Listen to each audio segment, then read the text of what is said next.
Hello दोस्तों, मैं हूँ सुरजीत और मैं आपको स्टार्ट करवाने जा रहा हूँ ज्योमेट्री। और ज्योमेट्री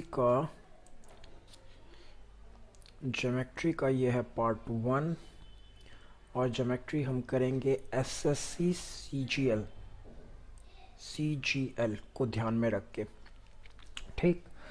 आपको पता है दोस्तों कि हमारे पास सीजीएल में पहले तो 50 क्वेश्चंस आते थे, लेकिन अब हमें 25 क्वेश्चंस आते हैं और 2 मार्क्स के। मतलब मैथ आपके लिए टोटल 50 मार्क्स का है। ठीक। इन 50 मार्क्स में जो 25 क्वेश्चन आते हैं, इसमें अराउंड 12 से 15 क्वेश्चन, इनमें अराउंड 12 से 15 क्वेश्चन आपके इन 4 चैप्टर्स के होते हैं। एक ज्योमेट्री, दूसरा ट्रिग्नोमेट्री, तीसरा अलजेब्रा और चौथा मेंसुरेशन। ठीक दोस्तों, ये जो चार टॉपिक हैं आपके अराउंड 12 से 15 मार्क्स कवर करते हैं, 12 से 15 क्वेश्चंस कवर करते हैं।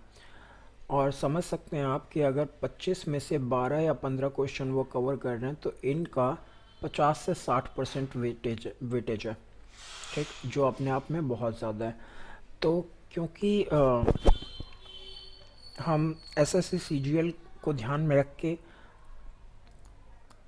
मतलब टीच कर रहे हैं, इसलिए हमारा फोकस होगा पहले इन 4 चैप्टर्स को कवर करवाना, और इन 4 चैप्टर्स को अच्छी तरह से करने के बाद हम रेस्ट चैप्टर्स को करेंगे। ठीक दोस्तों, क्योंकि आज हम स्टार्ट कर रहे हैं ज्योमेट्री, तो आपको मैं बता दूं कि मैं ज्योमेट्री में आपको क्या क्या करवाने वाला हूँ। ज्योमेट्री में मैं आपको करवाने वाला हूँ lines and angles, then trigonometry, sorry triangle के बाद हम इसमें करेंगे क्वाड्रिलेटरल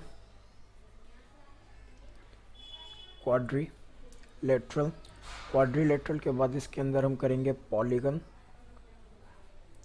और पॉलीगन के बाद हम करेंगे सर्कल। ठीक, हम ये 4 टॉपिक कवर करेंगे अपने ज्योमेट्री वाले पोर्शन में।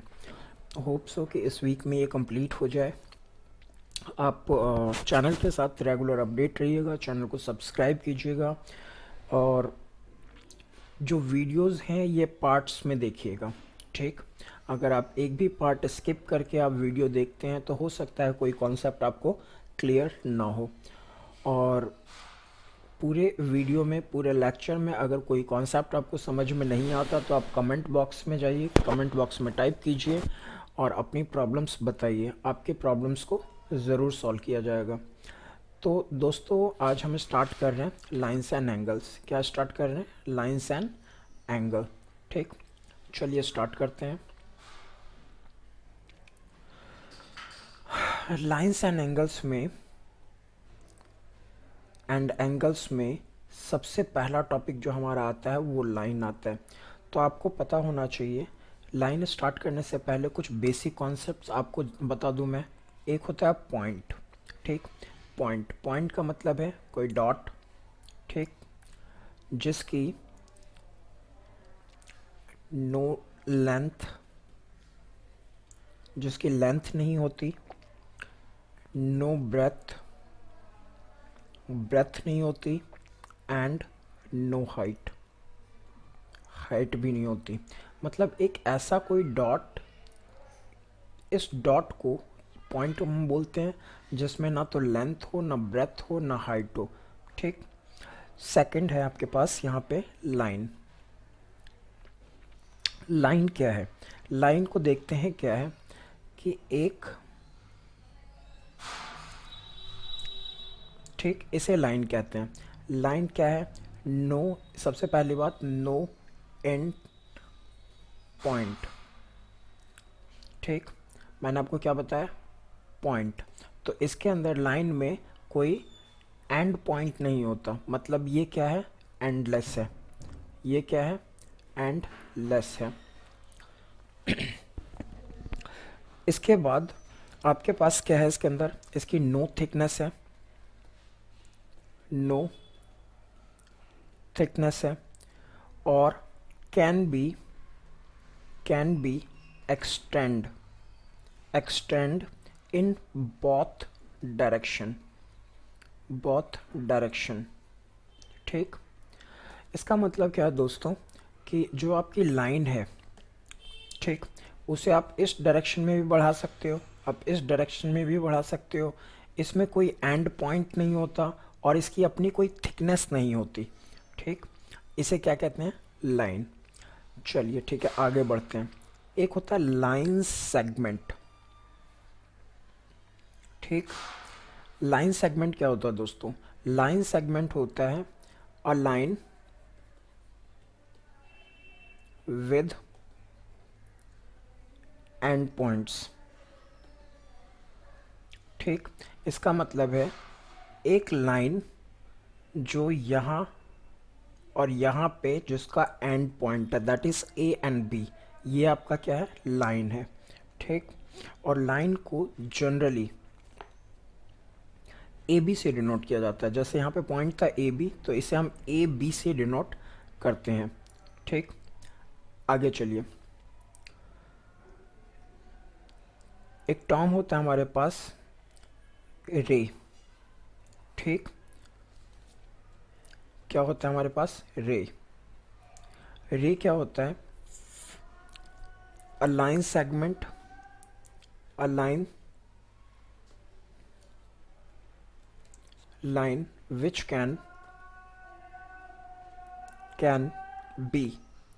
can be extend in one direction। हमने स्पेसिफाइड किया कि एक line which can be extend in one direction, जो एक डायरेक्शन में एक्सटेंड किया जा सकता है, और ठीक, और एक एंड पॉइंट होता है। एक रे क्या है, रे को हम हिंदी में किरण बोलते हैं। ठीक, किरण क्या होता है, मतलब जिसे एक डायरेक्शन में एक्सटेंड किया जा सकता है और एक तरफ उसका एंड पॉइंट हो, इसे क्या कहते हैं, रे कहते हैं।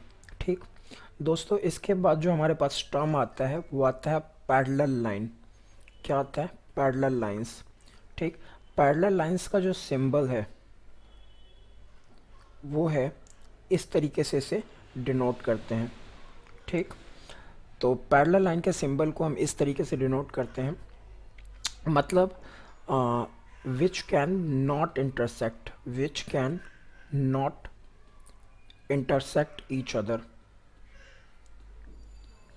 जो लाइंस ईच अदर, ठीक, which can not intersect each other, और साथ ही साथ हैव ऑन सेम प्लेन पे हो। देखिए, पैरेलल लाइंस के लिए ये ज़रूरी है कि वो सेम प्लेन पे दिखाया गया हो। सेम प्लेन का मतलब क्या है, आप एक छोटी सी बात समझिए कि एक कमरे में एक फर्श है, फर्श, ठीक, मतलब फ्लोर, और उस पे दो लाइंस मैंने ड्रॉ किए, ठीक, जो एक दूसरे को इंटरसेक्ट नहीं करते, तो उसे हम बोलते हैं पैरेलल लाइंस। उसे क्या बोलेंगे, पैरेलल लाइंस। ठीक, एक और एग्जांपल समझिए। एक रूम है, एक कमरा है, जिसमें एक तो मैंने उसके रूफ पे लाइन ड्रॉ किया है और एक मैंने उसके फ्लोर पे लाइन ड्रॉ किया है। ठीक, एक ऊपर वाली मतलब छत पे और एक जमीन पे लाइन ड्रॉ किया गया। ठीक, इंटरसेक्ट तो वो एक दूसरे को नहीं करते, कभी इंटरसेक्ट नहीं करेंगे, लेकिन वो ज़रूरी नहीं कि वो पैरेलल लाइंस हो। ठीक, वो आड़ी तिरछी लाइन भी हो सकती है। ठीक, चलिए ठीक, आगे बढ़ते हैं। एक हमारे पास लाइन है परपेंडिकुलर, परपेंडिकुलर, ठीक। परपेंडिकुलर का जो सिंबल है वो है, इस तरीके से दिखाते हैं इसे, ठीक। और two lines, two lines with, sorry, two lines which intersect, which intersect each other at 90 degree. दो लाइन जो एक दूसरे को 90 डिग्री पे काटते हैं उसे परपेंडिकुलर लाइंस कहा जाता है, ठीक। परपेंडिकुलर लाइंस कहा जाता है, ठीक दोस्तों। ठीक है, लाइंस के कुछ कॉन्सेप्ट और भी हैं, देख लेते हैं। सपोज एक ये है, एक ये है, ये है L1 और L2, इसे कहा जाता है parallel lines. L1 L2 parallel है और एक लाइन यहाँ से इस तरीके से इंटरसेक्ट कर रहा है, इसे हम कहते हैं ट्रांसवर्सल, ट्रांसवर्सल लाइन, ठीक। इसे क्या कहते हैं? ट्रांसवर्सल लाइन, ठीक दोस्तों। लाइंस में तो इतना ही कॉन्सेप्ट है, ज़्यादा नहीं है, इसके बारे में हम और ज़्यादा डिस्कस करेंगे बाद में। अब कुछ एंगल्स देख लेते हैं, ठीक। कुछ एंगल्स देख लेते हैं। तो एंगल्स में दोस्तों हमारे पास है, एक आता है एंगल एक्यूट एंगल। क्या आता है? Acute angle. एक्यूट एंगल मतलब angle less than 90 degree is known as acute angle. मतलब एक लाइन आपके पास ये है, एक लाइन ये है, ठीक। आप इसे रे बोल सकते हैं, रे ही है ये। और अगर ये एंगल, हम इस एंगल की बात कर रहे हैं, ये थीटा है। आपको पता है कि 90 डिग्री ऐसा होता है, ठीक। तो इससे कम का एंगल है, 90 से कम का एंगल है ये। तो 90 से कम के एंगल को हम क्या बोलते हैं? Acute angle. इसे हम हिंदी में न्यून कोण बोलते हैं। क्या कहते हैं? न्यून कोण। दोस्तों इसके अलावा एक एंगल हमारे पास right angle triangle, right angle triangle, ठीक। सॉरी, राइट एंगल कहते हैं। तो राइट एंगल थीटा है हमारे पास, दैट इज 90, इसे हम बोलते हैं राइट एंगल, ठीक। उसके अलावा हमारे पास एक होता है ऑब्ट्यूस एंगल। क्या होता है? Obtuse angle. ऑब्ट्यूस एंगल होता है थीटा ग्रेटर देन 90, ठीक।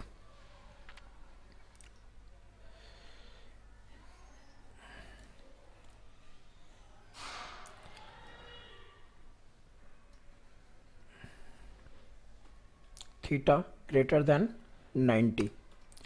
अब दोस्तों एक छोटी सी बात है कि 90 से ग्रेटर कितना? क्या ये 180 से ग्रेटर हो सकता है? नहीं, बिल्कुल नहीं। 90 से ग्रेटर होगा लेकिन 180 से कम होगा, ठीक। उसके अलावा दोस्तों एक एंगल होता है हमारे पास straight angle, straight angle. Straight angle हमारे पास जो होता है दोस्तों, theta is equal to 180 degree, ये स्ट्रेट लाइन में होता है।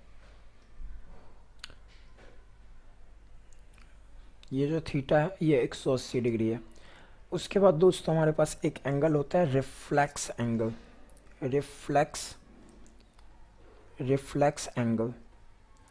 रिफ्लेक्स एंगल जो होता है दोस्तों, थीटा ग्रेटर देन 180 होता है, ठीक। क्या होता है? Theta greater than 180, theta greater than 180, ठीक। इसे क्या बोलते हैं हम? Straight angle. तो क्या ये 180 है तो 180 मतलब जहाँ तक जा सकता है? नहीं, बिल्कुल नहीं। ये 180 से ज़्यादा होता है लेकिन 360 से कम होता है, ठीक है दोस्तों। चलिए आगे बढ़ते हैं। दोस्तों इन पॉइंट्स को आप अच्छी तरह से समझेंगे तभी, मतलब जब तक ये कॉन्सेप्ट आपको क्लियर नहीं है कि कौन सा एंगल क्या है या फिर ऐसे बेसिक कॉन्सेप्ट ज्योमेट्री में, तब तक आपको, आपके लिए ज्योमेट्री समझना बहुत ही मुश्किल है। तो हम क्या करेंगे, जो भी हम कॉन्सेप्ट कर रहे हैं हम अपने नोटबुक में नोट करेंगे और इसे रिवाइज करते रहेंगे ताकि पॉइंट्स हमें पता हो, और पॉइंट्स हमें पता होंगे तो हम आसानी से ज्योमेट्री को समझ सकते हैं। ज्योमेट्री कुछ नहीं है, बस कॉन्सेप्ट का खेल है। कॉन्सेप्ट क्लियर है तो क्वेश्चंस हो जाएंगे, कॉन्सेप्ट क्लियर नहीं है तो क्वेश्चंस नहीं होंगे। ठीक, नेक्स्ट है आपके पास कॉम्प्लीमेंट्री एंगल। क्या है कॉम्प्लीमेंट्री एंगल? कॉम्प्लीमेंट्री एंगल क्या होता है दोस्तों? सपोज मेरे पास ये एक एंगल है, ठीक है, ये एंगल है एक। इस एंगल को आपको मालूम है, इसे हम 90 डिग्री बोलते हैं। ठीक, मैंने इसके दो पार्ट्स कर दिए, इसे Q1 और इसे मैंने Q2 कहा।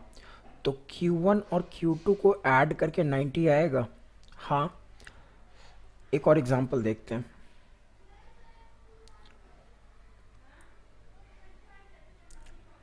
ठीक, हमारे पास ये एंगल है θ1 और ये है θ2। ठीक, और यदि θ1 और θ2 को ऐड करके 90 आ रहा है तो ये कॉम्प्लीमेंट्री एंगल कहलाएंगे। कॉम्प्लीमेंट्री एंगल मतलब इफ सम ऑफ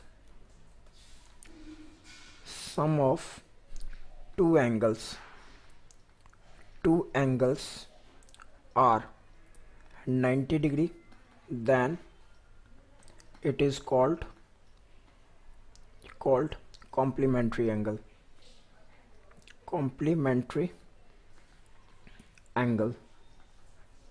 ठीक, अब दोस्तों चलिए ठीक है, आगे बढ़ते हैं हम अगले पॉइंट पे, सप्लीमेंट्री एंगल पे। तो सप्लीमेंट्री एंगल क्या है?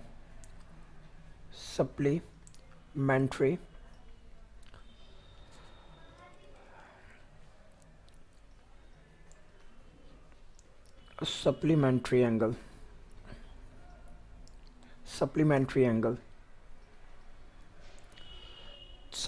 एंगल दोस्तों क्या होता है? ये क्या है? एक स्ट्रेट एंगल है, और स्ट्रेट एंगल को मैंने दो टुकड़े में डिवाइड कर दिया, यानी θ1 और θ2। क्या θ1 और θ2 को ऐड करके 180 आएगा? If sum of two angles are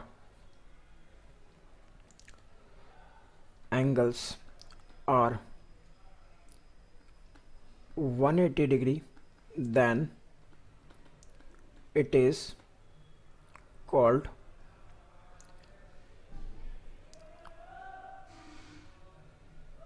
supplementary angles। ठीक दोस्तों, सप्लीमेंट्री एंगल के बाद कुछ एंगल और देखते हैं कुछ काम के। यहाँ तक तो दोस्तों बेसिक कॉन्सेप्ट था, खैर कुछ आगे भी बेसिक कॉन्सेप्ट्स हैं, लेकिन होप्स हो कि यहाँ तक की चीज़ें आपको पता थी, और इसके बाद की चीज़ें कुछ पॉइंट्स ऐसे होंगे जो आपके लिए नए होंगे। देखते हैं दोस्तों, एक हमारे पास होता है वर्टिकली अपोजिट एंगल।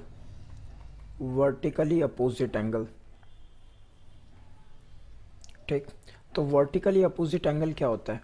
कभी आपने दोस्तों डमरू देखा? डमरू,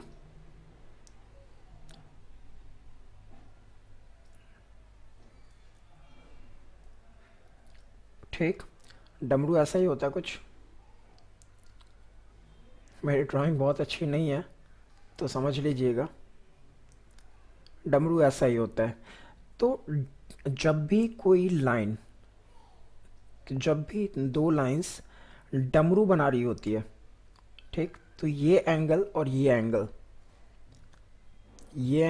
और ये एंगल 1 and 2, साथ ही साथ ये एंगल और ये एंगल 3 और 4, ये आपस में इक्वल होते हैं हमेशा। जब भी डमरू बनेगा तो अपोजिट एंगल्स इक्वल होंगे, 1 2 के इक्वल होगा और 3 4 के इक्वल होगा। इसी को कहा जाता है वर्टिकली अपोजिट एंगल।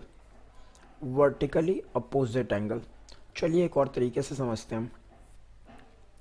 जब दो लाइन एक दूसरे को इंटरसेक्ट करती है तो इनके इंटरसेक्शन पॉइंट को वर्टेक्स कहा जाता है। ठीक, इसे वर्टेक्स कहा जाता है। ठीक, और जब ये इसी एंगल को इस डायरेक्शन में अपोजिट कर दिया जाता है, ठीक है, मतलब इस एंगल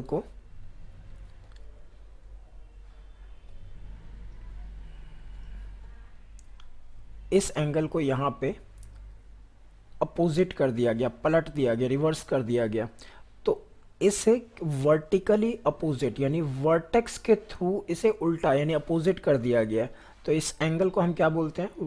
वर्टिकली अपोजिट एंगल।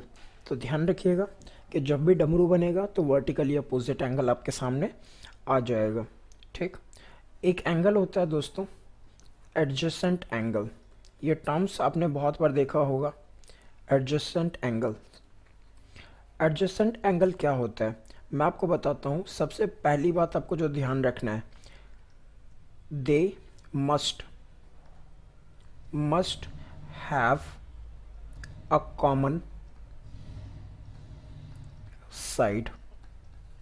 मतलब क्या है कि एक आपके पास ये एंगल है और एक एंगल ये है, यह θ1, यह θ2, यह आपके पास ए बी, यह सी और यह डी। तो आपके पास जो θ1 है एंड θ2 है ये एडजेसेंट एंगल कहलाएंगे, एडजेसेंट एंगल कहलाएंगे। और इसमें जो आपके पास AC है वो कॉमन साइड है, कॉमन साइड। अगर दो एंगल्स में कोई कॉमन साइड नहीं है तो एडजेसेंट एंगल नहीं बन सकता।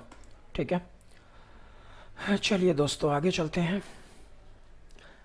आगे हमारे पास है एक लीनियर पेयर।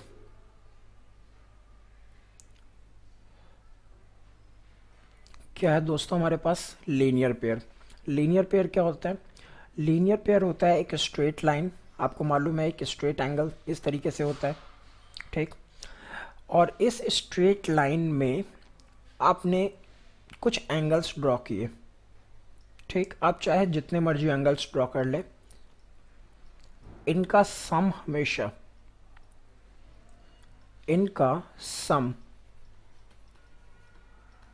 हमेशा 180 डिग्री होगा और इसी चीज को कहा जाता है लीनियर पेयर। इसी को क्या कहा जाता है? Linear pair. ठीक, होप सो आपको समझ में आ रहा होगा। मतलब है क्या कि they must be complementary,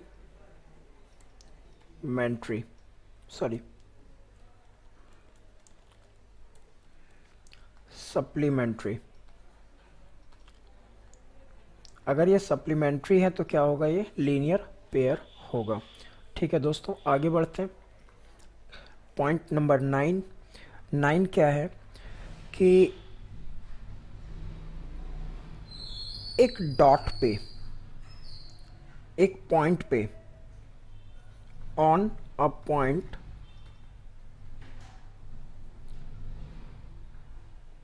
that is round point, angle on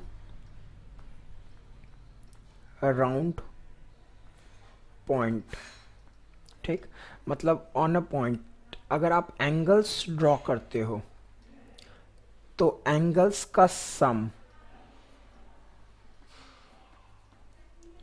always 360 degree होगा। इसका मतलब है एक आपके पास डॉट है, एक पॉइंट है, यहाँ पे आपने एक एंगल ड्रॉ किया, एक और एंगल ड्रॉ किया, एक और एंगल ड्रॉ किया, एक और किया, एक और किया, जितनी मर्जी एंगल ड्रॉ कर लो।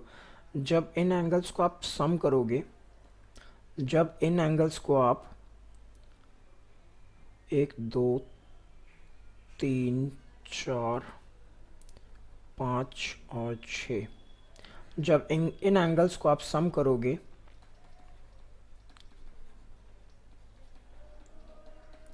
तो हमेशा आपको 360 मिलेगा। ठीक, 360 डिग्री मिलेगा। चलिए दोस्तों आगे चलते हैं। एक है एंगल बाइसेक्टर, एक है आपके पास एंगल बाइसेक्टर। तो एंगल बाइसेक्टर क्या है?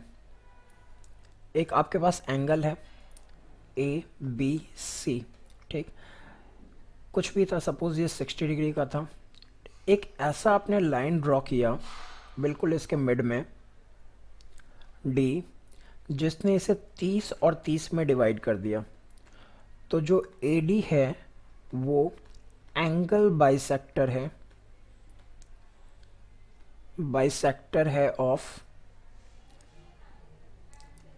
बी ए सी का, एंगल बी ए सी का। Angle bisector given angle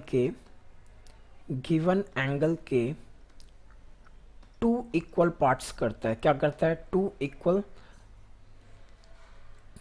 equal parts करता है। ठीक है दोस्तों, चलिए आगे बढ़ते हैं। आगे हमारे पास है कुछ और भी एंगल्स। उससे पहले एक छोटी सी बात, आपको मैंने बताया था कि दो लाइंस हैं, ये पैरेलल लाइंस है और ये ट्रांसवर्सल लाइन है। ठीक है दोस्तों, तो इन लाइंस में हमारे पास कुछ एंगल्स होते हैं। एक होता है कॉरेस्पॉन्डिंग एंगल। क्या होता है? Corresponding angles. इसकी नेमिंग कर लें हम। इसे एक है, ये दो है, ये तीन है, ये चार है, ये चार है, ये पाँच है, ये छः है, ये सात है, ये आठ है। मैंने आपको पहले ही बताया था कि वर्टिकली अपोजिट एंगल क्या होता है? Vertically opposite angles. दोस्तों वर्टिकली अपोजिट एंगल मैंने आपको कहा था कि जब भी डमरू बने, मतलब 1 और 4 इक्वल होंगे, 2 और 3 इक्वल होंगे, 5 और 7 इक्वल होंगे, 6 और 8 इक्वल होंगे, क्योंकि ये वर्टिकली अपोजिट एंगल है। जहाँ जहाँ डमरू बनेगा वो वर्टिकली अपोजिट एंगल होगा। अब बात करते हैं दोस्तों कॉरेस्पॉन्डिंग एंगल की। दोस्तों कॉरेस्पॉन्डिंग एंगल क्या होता है? कॉरेस्पॉन्डिंग एंगल होता है कि ये जो लाइंस हैं, ये जो पैरेलल लाइंस हैं आपके, ठीक, समझ में आते हैं? तो जो पैरेलल लाइंस हैं, पैरेलल लाइंस के या तो ऊपर की तरफ या फिर नीचे की तरफ,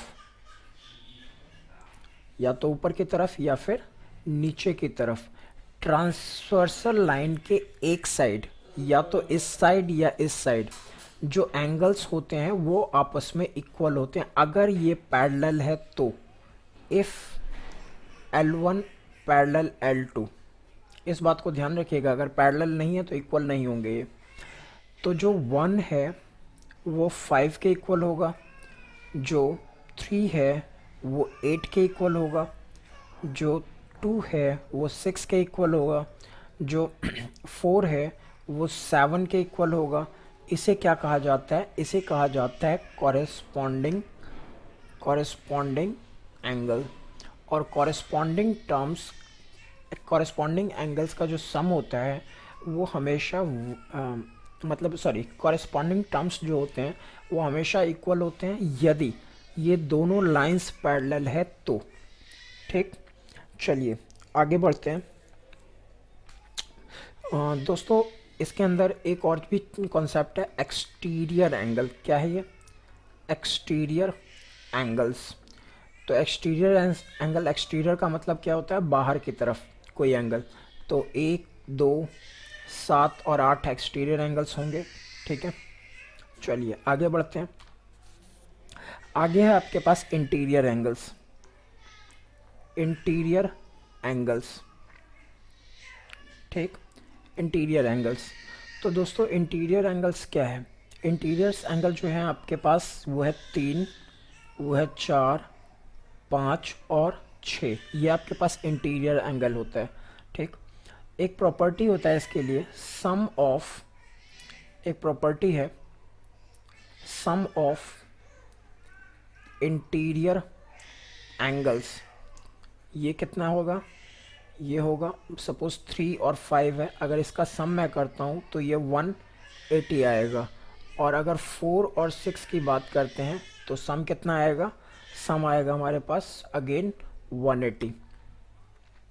ठीक है दोस्तों, कुछ और प्रॉपर्टीज़ हैं, देखते हैं। ऑल्टरनेट एंगल्स की बात करते हैं।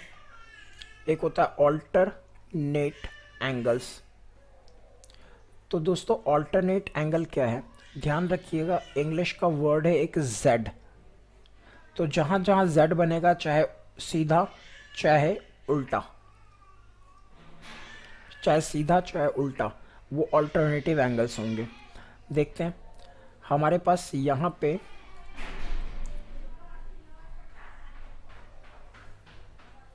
ये z बन रहा है, तो 4 और 5 इक्वल होंगे।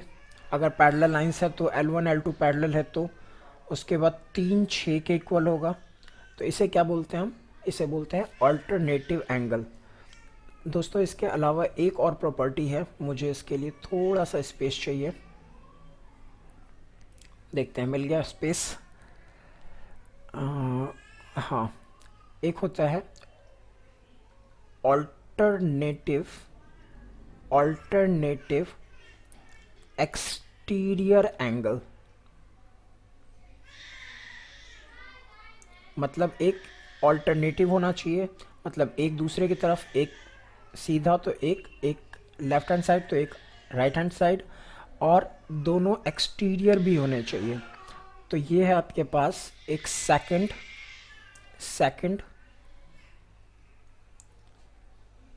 एंगल, सेकंड के अलावा एक क्या है, 8, सेकंड और 8। तो सेकंड और 8 जो है दोस्तों, ये आपके पास क्या हो गए, ऑल्टरनेटिव एक्सटीरियर एंगल। इसके अलावा एक और भी है, 1 और 7, तो ये भी आपका ऑल्टरनेटिव एक्सटीरियर एंगल है। होप सो आपको समझ में आ रहा होगा।